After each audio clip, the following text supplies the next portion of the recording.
Hello class 10 students, welcome to my channel. Life process chapter है आपका। तो bio का इम्पोर्टेंट टॉपिक है ये, न्यूट्रिशन इन ह्यूमंस। ठीक है, तो आज हम इसको समझ लेंगे इस वीडियो में। देखिए, सबसे पहले यहाँ पर ये जो बना हुआ है ये क्या है? नोस्ट्रिल। ये नोस्ट्रिल्स है, ये माउथ है, माउथ ओपनिंग बोल दो इसको। ये दोनों जहां पे मिलते हैं उस रीजन को हम कहते हैं फेरिंग्स। फेरिंग्स क्या होता है? Common passage for knows, of nose and mouth. ठीक है, कॉमन पैसेज है किसका? नोज का और माउथ का। अच्छा, नोस्ट्रिल्स में जो होते हैं वो म्यूकस रिलीज होता है, जैसे कि ऑयली सब्सटेंस होता है कुछ, और कुछ हेयर्स होते हैं। ये क्या काम करते हैं? म्यूकस जो है, जैसे कि मान लो हमने बाहर से एयर ली, ठीक है, तो उसको मॉइस्ट करते हैं। म्यूकस क्या काम करते हैं? ऑयली होता है सब्सटेंस, तो ये बाहर की एयर को मॉइस्ट बनाता है कि सूखी सूखी जो ड्राई एयर होगी वो हमारे अंदर के जो लंग्स का पैसेज है उसको ड्राई कर सकती है। तो मॉइस्चर करने के लिए जो म्यूकस है इसको मॉइस्ट बनाती है एयर को। उसके बाद हेयर्स क्या करते हैं? हेयर्स जो है वो जैसे जो भी डस्ट पार्टिकल्स होते हैं उनको साफ कर देती है। मतलब कि जो डस्ट पार्टिकल्स होते हैं वो हेयर्स पे चिपक जाते हैं, जिससे डस्ट पार्टिकल्स अंदर हमारे लंग्स में ना जा पाए। ठीक है, तो ये सब करते हैं। बाकी ये मैं अगली वीडियो में जब ब्रीथिंग के ऊपर बनाऊंगा तो उसमें भी समझाऊंगा। ठीक है, फेरिंग्स समझ आ गया। उसके बाद फेरिंग्स जुड़ा होता है यहाँ पर एसोफेगस से। एसोफेगस जो है फूड पाइप है। ये कुछ 0.2 मीटर लॉन्ग होती है। ठीक है, 0.2 मीटर लॉन्ग होती है। एसोफेगस जो है फिर जुड़ा होता है। अच्छा, एसोफेगस का जो थोड़ा सा ऊपर का रीजन होता है, मतलब ये मान लो कि इसका 1/3 और 2/3 रीजन। तो जो 1/3 रीजन होता है वो हमारे कंट्रोल में होता है, जबकि 2/3 रीजन जो होता है वो हमारे कंट्रोल में नहीं होता। इसको इनवॉलंटरी बोलते हैं और इसको वॉलंटरी रीजन बोलते हैं। ठीक है, तो इसमें एसोफेगस में मसल्स होते हैं जो कि पेरिस्टाल्टिक मूवमेंट करते हैं। ठीक है, मतलब कि धीरे धीरे खाना नीचे जाता है। ऐसे देखो,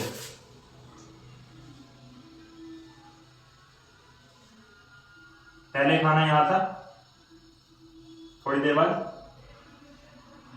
खाना यहाँ पे, थोड़ी देर बाद और नीचे। तो यहाँ पे क्या होता है?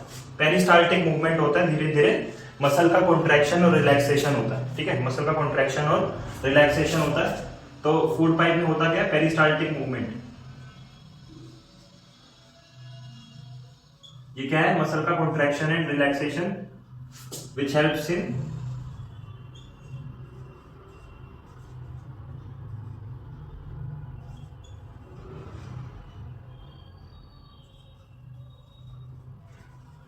फूड को नीचे जाने पे ट्रांसफर करने में हेल्प करता है।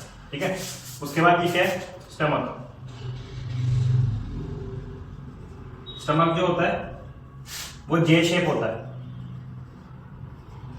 ठीक है, यहाँ पे दिख रहा होगा जे शेप है, तो जे शेप स्टमक होता है। अब स्टमक में एंटर करने से पहले यहाँ पर कुछ क्या होते हैं? स्फिंक्टर होते हैं। ठीक है, स्टमक में फूड एंटर करने से पहले एसोफेगस जब फूड स्टमक में जाएगा तो यहाँ पे स्फिंक्टर होंगे। स्फिंक्टर क्या होते हैं? कुछ जैसे मान लो अपने गुब्बारे में गार्ड बांध दी तो कुछ ऐसा होता है, लेकिन उसमें हम अगर थोड़ा सा प्रेशर लगा के कुछ घुसा दें तो क्या होगा? वो घुस सकता है अंदर। ठीक है, तो ऐसा ही कुछ होता है कि जो होल्ड करके रखता है चीज को, अंदर की एयर को, जो गुब्बारे की जो गार्ड है वो होल्ड करके रखती है ना, तो स्फिंक्टर में बिल्कुल ऐसा ही होता है। ठीक है, तो जो ऊपर का खाना है वो धीरे धीरे नीचे आए, इसलिए ये ऐसा कुछ होल्ड करके रखता है। तो स्फिंक्टर जो है यहाँ पर भी होते हैं। स्फिंक्टर जो है हर जगह पे होते हैं, एब्डोमेन, यहां पर भी होंगे। ठीक है, ये भी स्फिंक्टर है। अब इन स्फिंक्टर का अलग अलग नाम होता है, लेकिन वो नाम याद नहीं करना, सिर्फ इतना याद करो कि स्फिंक्टर हर जगह पे होते हैं, हर ओपनिंग पे होते हैं। ठीक है, स्टमक के अंदर क्या होता है? सबसे पहले तो देखो हमने यहाँ पर जब माउथ में खाना रखा तो क्या होता है, माउथ में वाटर आ जाता है, ठीक है। तो वो वाटर क्या है, वो फ्लूइड है, सलाइवरी फ्लूइड। तो जो सलाइवरी फ्लूइड होता है वो कब रिलीज होता है?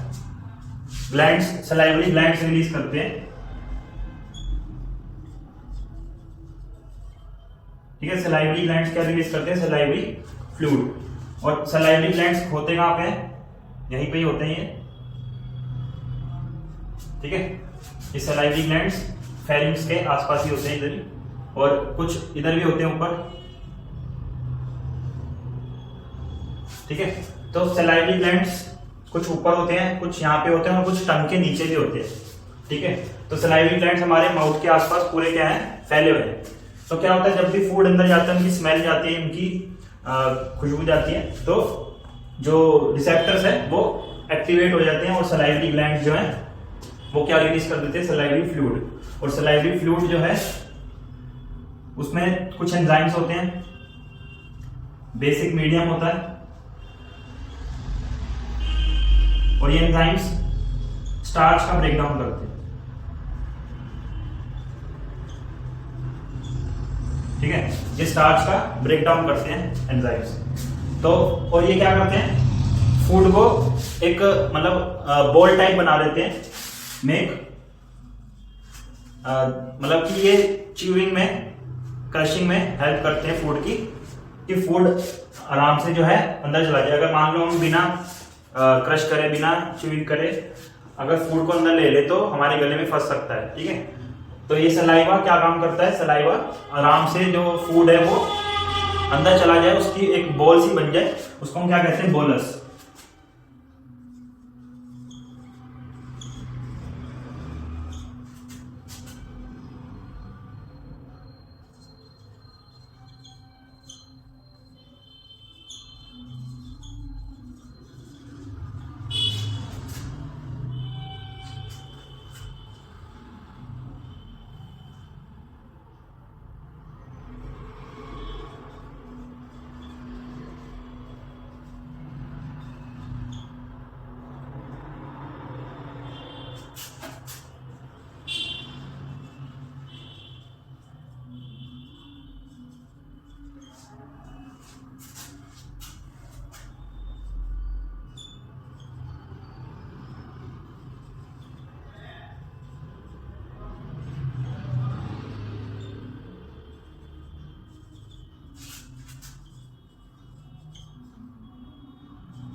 तो ये देखो मैंने क्या लिखा कि जो सलाइवा होता है वो मिक्स हो जाता है फूड से, ठीक है। और जब फूड से जो मिक्स हो जाता है तो उस प्रोसेस को हम क्या कहते हैं, मास्टिकेशन, ठीक है। और एक बोलस बन जाता है, बोलस जो है फिर ये जो मैं दिखा रहा हूँ ये क्या है, बोलस। तो ये बोलस नीचे पेरिस्टाल्टिक मूवमेंट करके एसोफेगस से स्टमक तक आता है, ठीक है। और इसमें सलाइवरी फ्लूइड में क्या क्या होता है, एंजाइम्स होते हैं, मैंने बता दिया, बेसिक मीडियम होता है इसका, स्टार्च का ब्रेकडाउन करता है, और इसमें लाइसोजाइम भी होता है। लाइसोजाइम क्या काम करता है, बैक्टीरिया अगर आ गया फूड में तो उसका भी ब्रेकडाउन, उसको भी किल कर देगा, ठीक है। ये सब होता है, ये समझ आ गई। उसके बाद हम आगे देखते हैं, इसमें स्टमक तक हम आ गए थे, तो अगर ये पहले नोट कर लो इसके बारे में, फिर हम आगे देखते हैं।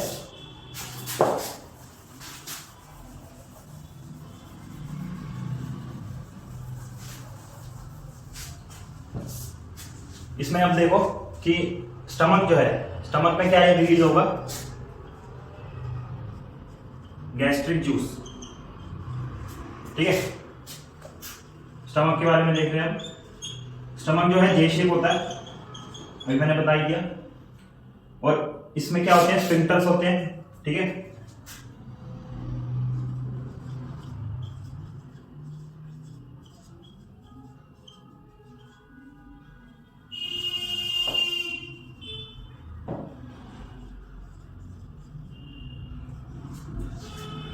स्टमक जो है फूड को 3 to 4 आवर्स तक अपने अंदर रखता है, फिर उसके बाद आगे ट्रांसफर करता है, ठीक है।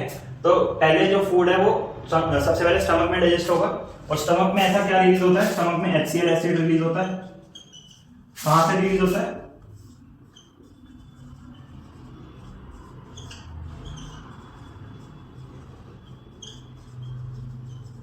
देखो गैस्ट्रिक वर्ड जो है ना वो स्टमक के लिए यूज करा हुआ है, तो अगर कहीं भी गैस्ट्रिक लिखा है तो वो किससे रिलेटेड होगा, स्टमक से। तो ये किसकी ग्लैंड है, स्टमक की ग्लैंड है। तो गैस्ट्रिक ग्लैंड जो रिलीज करती है क्या, HCl एसिड और पेप्सिन। ठीक है, HCl जो है क्या क्या काम कर देगा, एक्टिवेट करवाएगा, पेप्सिन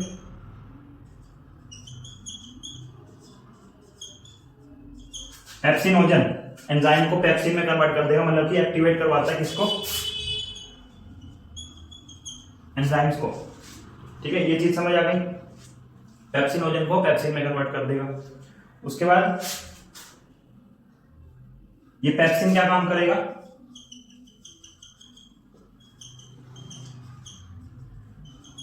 प्रोटीन डाइजेशन करेगा। ठीक है, प्रोटीन डाइजेशन कर, और HCl और क्या काम करेगा, बैक्टीरिया किल कर देगा। अगर कोई और बैक्टीरिया भी आ गया होगा फूड के साथ तो उसको भी किल कर देगा। तो ये सब HCl काम करता है। उसके बाद इसमें म्यूकस भी रिलीज होता है।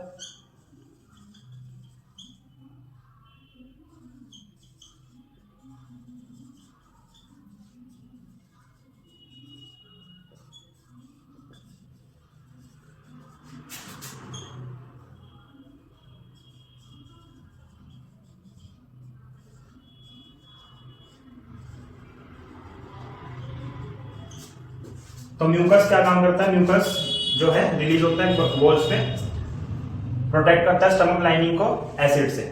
ठीक है, अब ये स्टमक के बारे में आपको चीज समझ आ गई क्या क्या होता है। ठीक है, अब स्टमक के बाद फिर से एक स्फिंक्टर आएगा और किस में एंटर करेंगे, स्मॉल इंटेस्टाइन में। ठीक है, स्मॉल इंटेस्टाइन में। तो पाथवे समझ आ गया। सबसे पहले हम कहां चल रहे हैं, ओसोफेगस। ठीक है, माउथ के बाद ओसोफेगस, ओसोफेगस से स्टमक, और स्टमक में कुछ गैस्ट्रिक जूस वगैरह रिलीज होते हैं। ठीक है, पेप्सिन और HCl, म्यूकस, ये सब समझ आ गया। उसके बाद ये आएगा स्मॉल इंटेस्टाइन में। स्मॉल इंटेस्टाइन में क्या होगा, स्मॉल इंटेस्टाइन में लॉन्गेस्ट पार्ट है,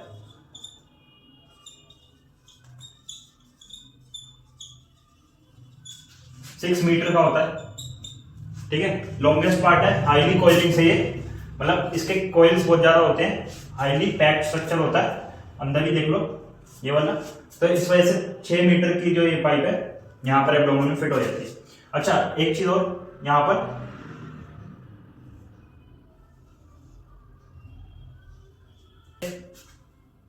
अपर बॉडी को एब्डोमेन से जो सेपरेट करता है वो क्या होता है, डायफ्राम।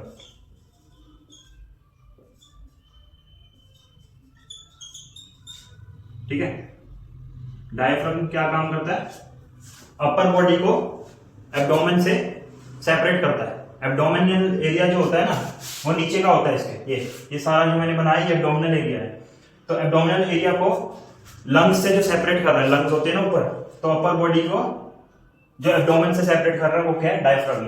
और ये कुछ मसल्स का बना होता है जिनका नाम होता है फ्रेनिक मसल्स, जिनका कॉन्ट्रैक्शन रिलैक्सेशन होता रहता है। वो मैं ब्रीथिंग में बताऊंगा क्या होता है इसका। ठीक है, तो ये चीज भी याद रखना। उसके बाद यहाँ पर मैंने क्या बताया, स्मॉल इंटेस्टाइन जो होती है 6 मीटर की होती है, लॉन्गेस्ट पार्ट ऑफ एब्डोमेन है। यहाँ पर क्या क्या रिलीज होता है, देखो यहाँ पे लिखा होगा कि सबसे पहला जो पार्ट है इंटेस्टाइन का, ये वाला दिख रहा है, ये वाला जो पार्ट है सी शेप पार्ट होता है, सी शेप होता है, इसको हम बोलते हैं ड्यूडेनम। ये एक्स्ट्रा इंफॉर्मेशन के लिए याद रखना हो तो रख लेना। तो सी शेप पार्ट को हम क्या कहते हैं, ड्यूडेनम, जो कि स्मॉल इंटेस्टाइन का पार्ट होता है। उसके बाद आता है जेजुनम और फिर इलियम। ठीक है, इलियम जो कि होता है highly coiled part, highly coiled part है ये। और यहां पर पेनक्रियाटिक जूस और लीवर सिक्रेशन होता है। ठीक है, ये स्मॉल इंटेस्टाइन होता है। मोस्ट ऑफ द डाइजेशन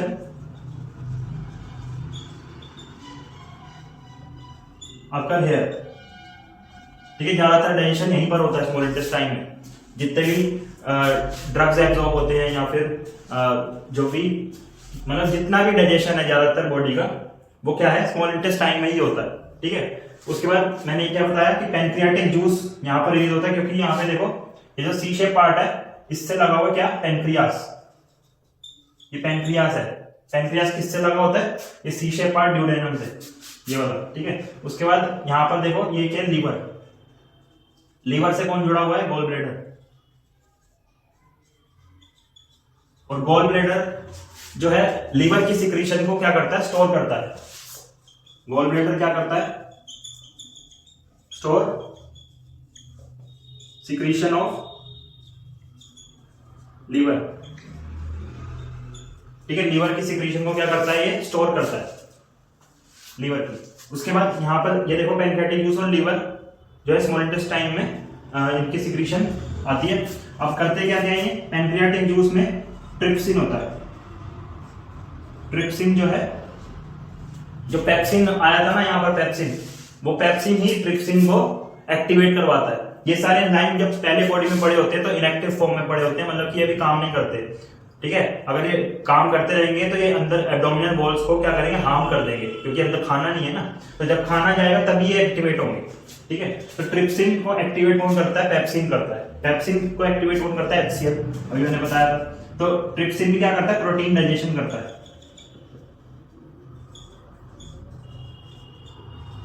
और प्रोटीन डाइजेशन कैसे करता है, यहाँ पर एंजाइम रिलीज होते हैं, प्रोटीएज। प्रोटीएज नाम के एंजाइम रिलीज होते हैं जो कि प्रोटीन डाइजेशन करते हैं। प्रोटीन का डाइजेशन मतलब प्रोटीएज जो है यही वाला एंजाइम है। ऐसा समझ लो कि जैसे कि एक क्लास है, ठीक है, प्रोटीएज नाम की, ठीक है, एंजाइम की क्लास है प्रोटीएज, जो कि प्रोटीन का डाइजेशन करते हैं। उस क्लास में से जो एंजाइम हमारी बॉडी में वो है ट्रिप्सिन। ठीक है, ट्रिप्सिन। तो प्रोटीन जब प्रोटीएज के उसमें आएगा कांटेक्ट में, तो क्या हुआ यहाँ पे, एमिनो एसिड। एमिनो एसिड से वैसे पहले क्या बनते हैं, न्यूक्लियोटाइड, और न्यूक्लियोटाइड से क्या बनते हैं, amino acid.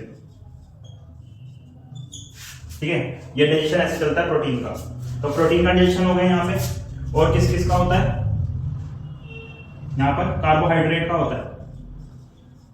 Carbohydrate means sugar. ठीक है, जैसे कि सुक्रोज, ठीक है, जो चीनी होती है वो भी कार्बोहाइड्रेट है। ठीक है, ग्लूकोज भी कार्बोहाइड्रेट। तो यहाँ पर कार्बोहाइड्रेट का जो डाइजेशन होता है, स्टार्च भी क्या है, कार्बोहाइड्रेट है। तो इनका डाइजेशन जो होता है वो होता है किसमें,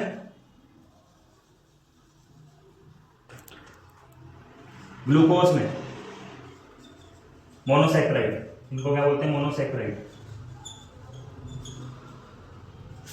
ठीक है, ग्लूकोज में होता है कार्बोहाइड्रेट का डाइजेशन किससे, जैसे मान लो एमाइलेज। एमाइलेज जनरली किसका डाइजेशन करवाता है, स्टार्च का। स्टार्च का डाइजेशन करवाता है एमाइलेज। तो एमाइलेज जब स्टार्च के कांटेक्ट में आएगा तो किस में कन्वर्ट कर देगा, स्टार्च को, ग्लूकोज में। ठीक है, तो स्टार्च एमाइलेज के कांटेक्ट में जब आएगा तो ग्लूकोज में कन्वर्ट हो जाएगा, जो कि मोनोसैकेराइड है। ठीक है, मतलब कि एक शुगर, एक यूनिट है। ठीक है, मोनो का मतलब एक होता है, तो सैकेराइड का मतलब होता है यूनिट, किसकी, कार्बोहाइड्रेट की। तो एक यूनिट है किसकी, कार्बोहाइड्रेट की। यहाँ पर 2 यूनिट होती है स्टार्च की, तो 2 यूनिट 1 यूनिट में टूट गई आधे आधे में। ठीक है, तो ये चीज समझ आ गई, प्रोटीन का डाइजेशन होता है और शुगर का डाइजेशन होता है। एक और डाइजेशन होता है फैट का। फैट का डाइजेशन होता है लाइपेज नाम के एंजाइम से, जो कि कौन देता है, बाइल जूस। और बाइल जूस कहां से आता है, लीवर से। ठीक है, बाइल जूस लीवर से आता है, जो कि कहां पे स्टोर होता है, गॉल ब्लैडर में। तो गॉल ब्लैडर जो है लाइपेज नाम का एंजाइम देता है, जो कि फैट का डाइजेशन कर देता है फैटी एसिड में। ये सब याद रखना पड़ेगा, किसका डाइजेशन किसमें होता है, फैटी एसिड और ग्लिसरॉल, ग्लिसरॉल में होता है। ठीक है, ये चीज समझ आ गई।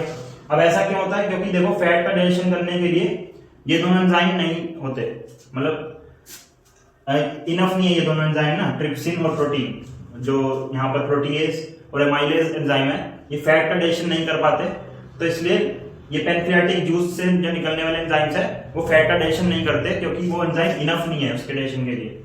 यहाँ पर क्या फॉर्म हो जाते हैं, ग्लोब्यूल्स। ग्लोब्यूल्स कुछ फैट कॉम्प्लेक्स होते हैं, ठीक है। ग्लोब्यूल्स क्या होते हैं, फैट कॉम्प्लेक्स होते हैं। तो फैट के कुछ कॉम्प्लेक्स गुच्छे बन जाते हैं, जिसकी वजह से ये जो पैंक्रियाटिक जूस से एंजाइम निकलने वाले होते हैं ना, वो इनका डाइजेशन नहीं कर पाते। तो उसके लिए अलग से हमारे पास क्या है, लीवर है, जो कि बाइल जूस रिलीज करता है। तो लीवर मेनली किसका डाइजेशन करता है, फैट का करता है, ठीक है। फैट का डाइजेशन किसमें, फैटी एसिड और ग्लिसरॉल में। और क्यों होता है ऐसा, क्योंकि यहाँ पर फैट के कॉम्प्लेक्स बन जाते हैं, जिनको हम क्या कहते हैं, ग्लोब्यूल्स, ठीक है। तो ये सब देख लो। उसके बाद मैं इसको अच्छे से एक बार बता देता हूँ।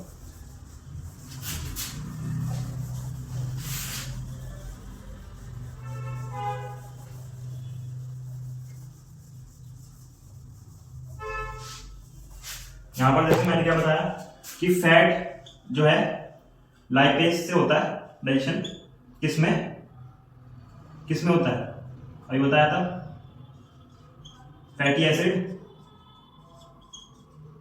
And glycerol. और ये कहां से आता है, बाइल जूस से, बाय लीवर, ठीक है। लीवर रिलीज करता है इसको, गॉल ब्लैडर में होता है।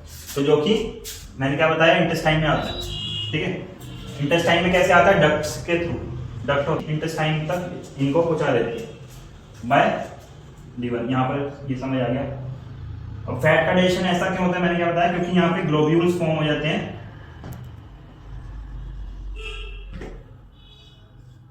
ग्लोब्यूल्स जो होते हैं फैट कॉम्प्लेक्स होते हैं, ड्यू टू विच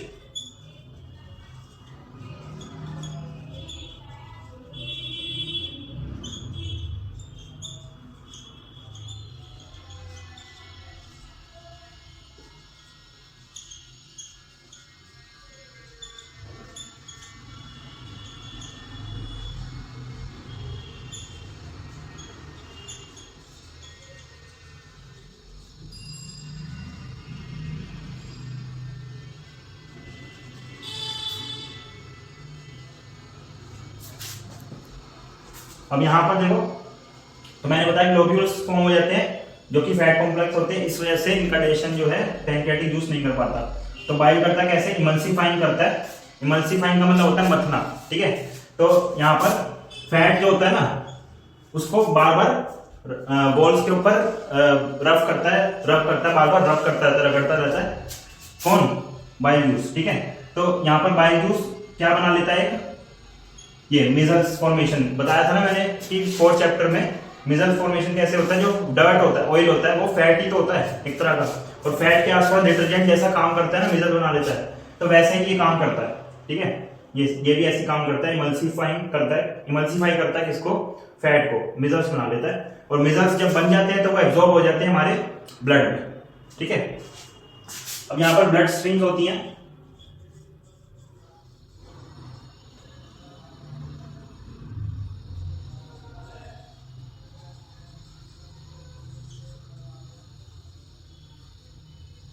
तो सबसे पहले जो एब्जॉर्प्शन, देखो डाइजेशन तो हो ही रहा है, अब यहाँ पे एब्जॉर्प्शन भी हो रहा है, किसमें, स्मॉल इंटेस्टाइन में, ठीक है। स्टमक में कोई भी एब्जॉर्प्शन नहीं हो रहा था, सिर्फ और सिर्फ क्या हो रहा था, डाइजेशन हो रहा था।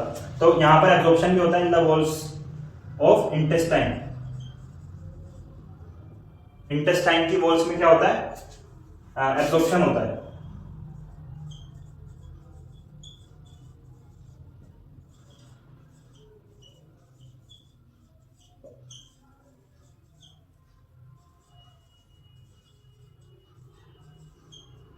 तो बॉडी में यूज करने के लिए ये जो भी अमीनो एसिड हमें मिले, और जो भी हमें ग्लूकोज मिला, और फैटी एसिड ग्लिसरॉल मिला, ये सब टूट के मिला ना। और मिजल्स जो है वो इसमें टूटते हैं, ठीक है। मिजल्स जो है ना वो बाद में इसी में टूटते हैं, फैटी एसिड और ग्लिसरॉल में। तो ये कैसे होते हैं, यहाँ पर जो वॉल्स होती हैं, जैसे मान लो ये वॉल है किसकी, इंटेस्टाइन की, तो इसकी वॉल्स में साइड में क्या होती हैं, ब्लड स्ट्रीम्स होती हैं। यहाँ पर ऐसे ब्लड स्ट्रीम्स होती हैं, ये। तो यहां से जो है फूड एब्जॉर्ब हो जाता है किसमें, ब्लड में, ठीक है। तो ये चीज समझ आ गई होगी। स्मॉल इंटेस्टाइन एब्जॉर्प्शन भी करवाता है और डाइजेशन भी करवाता है। तो सबसे ज्यादा यहाँ पर डाइजेशन होता है। अब जो भी फूड हमारा डाइजेस्ट नहीं होगा, ठीक है, जो भी फूड हमारा डाइजेस्ट नहीं होगा वो कहाँ पे जाएगा, लार्ज इंटेस्टाइन में। तो यहाँ पर स्मॉल इंटेस्टाइन भी ऐड कर देते हैं। उसके बाद अनडाइजेस्टेड फूड, एक चीज और, जो हर्बीवोर्स होते हैं उनके पास लॉन्ग स्मॉल इंटेस्टाइन होती है, जबकि जो कार्निवोर्स होते हैं, ऐसा क्यों होता है, क्योंकि उनको सेल्यूलोज का डाइजेशन के लिए लॉन्ग पाथ चाहिए, ठीक है। तो लॉन्ग पाथ में चाहिए एंजाइम्स के काम करने के लिए।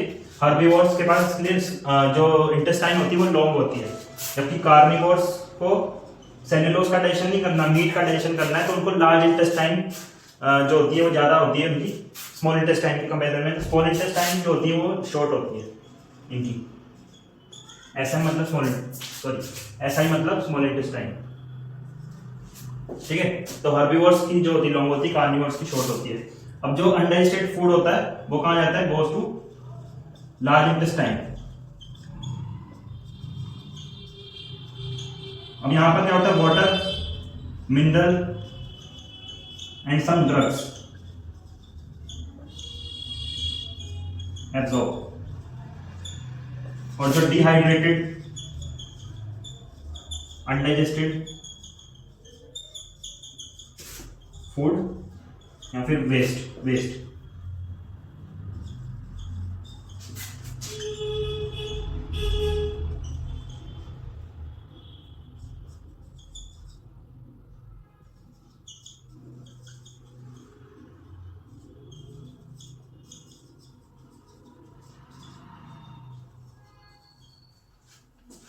तो अनडाइजेस्टेड फूड सबसे पहले लार्ज इंटेस्टाइन में जाता है। अब लार्ज इंटेस्टाइन में जो फूड जाता है उसमें थोड़ा बहुत वाटर होता है, तो वाटर एब्जॉर्ब हो जाता है, क्योंकि उसको बिल्कुल हार्ड बनाना होता है, बिल्कुल मतलब डिहाइड्रेट करना होता है उस फूड को, ठीक है। तो हार्ड बनाने के लिए वाटर का एब्जॉर्ब, जो हमारी बॉडी को वाटर चाहिए वहां से एब्जॉर्ब हो जाता है। उसके बाद मिनरल्स भी कुछ एब्जॉर्ब होते हैं और कुछ ड्रग्स भी एब्जॉर्ब होते हैं लार्ज इंटेस्टाइन में, ठीक है। मेनली लार्ज इंटेस्टाइन का फंक्शन वाटर एब्जॉर्प्शन ही होता है, ठीक है। और ज्यादातर मैंने बताया डाइजेशन जो है वहीं पर ही होता है स्मॉल इंटेस्टाइन में। उसके बाद डिहाइड्रेटेड जो अनडाइजेस्टेड फूड है वो कहां पे जाता है, रेक्टम पार्ट में जाता है, ये रहा रेक्टम, ये है रेक्टम। उसके बाद जो नीचे वाला पार्ट है वो क्या है, एनस, ठीक है। अच्छा, यहां पर एक चीज और, ये होता है वर्मीफॉर्म अपेंडिक्स। वर्मीफॉर्म अपेंडिक्स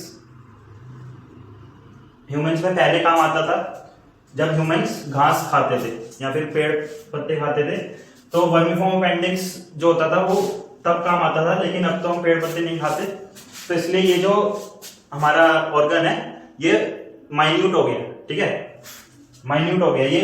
अब इसकी वर्किंग नहीं हो पाती, अनवर्किंग है, तो इसलिए ये माइन्यूट हो गया, छोटा सा हो गया वर्मीफॉर्म अपेंडिक्स। इसका ऑपरेशन भी होता है बहुत सारे पेशेंट्स में, ठीक है, इसको निकालने के लिए, क्योंकि ये हमारे किसी काम का नहीं है, तो इसलिए। और यहाँ पर एक और रीजन होता है सीकम। सीकम जो होता है वो स्मॉल इंटेस्टाइन को लार्ज इंटेस्टाइन से जोड़ता है, ठीक है। स्मॉल इंटेस्टाइन, जब ये देखो स्मॉल इंटेस्टाइन आ रही है, इलियम आया, इलियम से फिर लार्ज इंटेस्टाइन में जा रहा है, ठीक है। लार्ज इंटेस्टाइन के भी रीजन होते हैं, जैसे कि सीकम के बाद जो आता है कोलोन आता है, कोलोन, और फिर रेक्टम, ठीक है, ये रेक्टम है। तो सीकम क्या काम करता है, सीकम में सिम्बायोटिक बैक्टीरिया होते हैं, जो कि मैंने बताया ना पहले सेल्यूलोज का डाइजेशन करवाते थे। तो जितने भी हर्बीवोर्स होंगे ना उनमें सीकम जो होगा बहुत बड़ा होगा। हर्बीवोर्स में सीकम जो होता है वो लार्ज होता है, क्योंकि उनको सेल्यूलोज का डाइजेशन करवाना होता है। तो सीकम में क्या होते हैं, बैक्टीरिया होते हैं जो कि सेल्यूलोज का डाइजेशन करवाते हैं, तो इसलिए ये लार्ज होता है इसमें हर्बीवोर्स में, जैसे कि काऊ में, ठीक है। ये चीज समझ आ गई। उसके बाद मैंने बताया रेक्टम में जाएगा, फिर एनस से बाहर, ठीक है। तो ये पूरा था न्यूट्रिशन इन ह्यूमंस। तो आई होप आपको सब समझ आ गया होगा। Thank you.